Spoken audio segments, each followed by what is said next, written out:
లోపలికి వెళ్ళండి. నేను ఎందుకు చెప్తున్నా వినండి.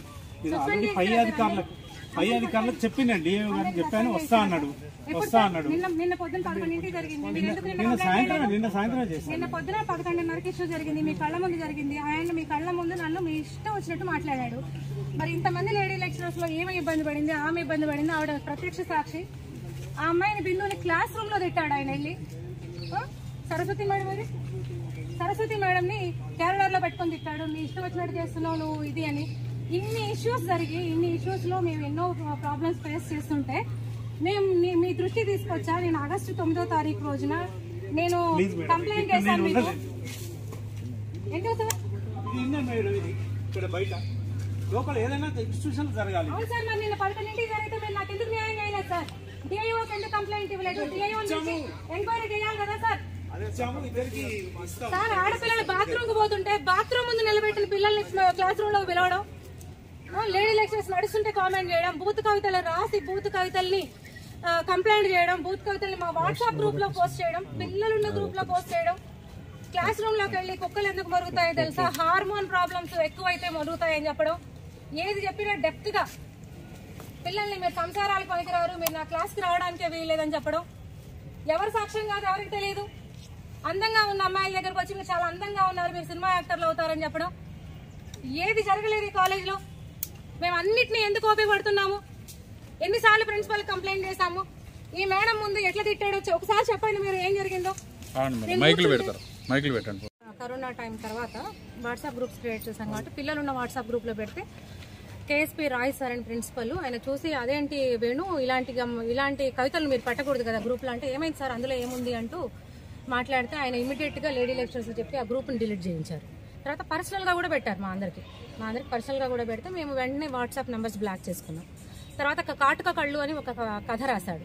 కథ రాసి ఆ కథలో మా పేర్లన్నీ మార్చి బయట డిస్కషన్, ఈ క్యారెక్టర్ మరియమ్మ అనే క్యారెక్టర్ ఎవరిది కాలేజీలో, లేకపోతే పర్వీన్ అనే క్యారెక్టర్ ఎవరిది కాలేజ్లో, అంటే ఒక ముస్లిం పేరు పెట్టడం, ఒక క్రిస్టియన్ పేరు పెట్టడం, ఒక హిందూ పేరు పెట్టడం, ఇలా మా క్యారెక్టర్స్ అన్నిటిని పెట్టి కాటుక కళ్ళు అని కథ రాశాడు. అట్లా ఏది జరిగినా కథలు రాయటం. పిల్లల దగ్గర కూడా ప్రతిదీ డెప్త్గా అనమాట. మీరు సంసారానికి పనికిరారు, మీరు నా క్లాస్లోకి రావడానికి వీల్లేదు. పిల్లలు డైరెక్ట్గా మాకు కంప్లైంట్ చేశారు. కాకపోతే మేము అప్పుడున్న టైంలో వాటర్ రాకపోయినా 4 దాకా పిల్లల్ని క్లాస్ రూమ్లో అందరూ లెట్ ఆఫ్ చేసేసిన 3 o'clockకి. వాష్రూమ్స్ ప్రాబ్లం ఉన్న వాటర్ రాకపోయినా ఆయన 4:30 వరకు పిల్లల్ని అట్టనే కూర్చోబెడతాడు వాష్రూమ్లో.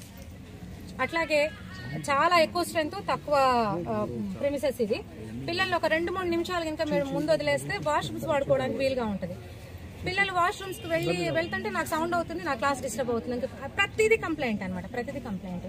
జస్ట్ పాత ప్రిన్సిపల్ సార్ ఉన్నప్పుడు ఒక పీరియడ్ చేంజ్ చేశారు, ఒక ఎగ్జామ్ టైం టేబుల్ చేంజ్ చేస్తే నీకు అడ్మినిస్ట్రేషన్ రాదంటూ క్యారిడార్లో అటెండర్ల ముందే తిట్టారు.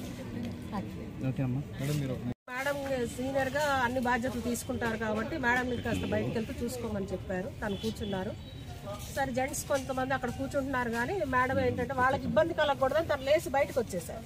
ఈ లోపల ఏదో టాపిక్ డౌట్ ఉంది అని ఫిజిక్స్ సార్ని చెప్తారా అని అడిగారు. రండి అని వెళ్ళారు. నేను మామూలుగా ఎప్పుడు కూర్చోను, సరే మేడం కూర్చున్నాక అసలు కూర్చుందాలి పిల్లలు తోడుగా అన్నట్టు కూర్చుంటే మేడం వెళ్ళిపోయాక వచ్చి మేడం మీరు ఇక్కడ కూర్చుంటే మాకు ఇబ్బందిగా ఉంటుంది, మా పర్సనల్ ఇష్యూస్ ఇబ్బందిగా ఉంటుంది అంటే, పర్లేదు సార్ మీరు కూర్చోండి ఏం కాదు అందరం కలిసి కూర్చొని మాట్లాడుకుందామని చెప్పి నేను అన్నాక ఈ లోపల మేడం వచ్చారు. అంటే ఆ టాపిక్ డిస్కస్ చేసుకుందాం అన్నారు కాబట్టి సారు చెప్తానన్నారని ఇంకోసారి. సో చెప్పే లోపలే మేడం మీరు ఇక్కడ కూర్చోవటానికి వీల్లేదు, మీ మొహం చూస్తుంటే నీ మొహం చూడటం కూడా నాకు ఇష్టం లేదు అనుకుంటే ఇలా వెళ్ళిపోయాను. అది అసలు ఒక ఆడ మనిషిని మేడంని అలా అంటాం చాలా తప్పుగా సార్. అది ఎవరన్నా కానివ్వండి, ఆయన ఎవరు ఎబ్బెబ్బే నీ మొహం చూడటం కూడా నాకు ఇదిగా ఉంది అని మాట్లాడడం తప్పు కదా. అది అసలు షాక్ పాపం. మేడం చాలాసేపటి దాకా స్టన్ అయిపోయి ఇక లోపలికి వెళ్ళి ఏడ్చారు. అదే రోజు సార్ దగ్గర దృష్టికి కూడా తీసుకెళ్లారు మేడము. తర్వాత 10 రోజుల దాకా తను మానసిక ఇదిలోంచి రాలేక సెలవు కూడా పెట్టారు మేడం.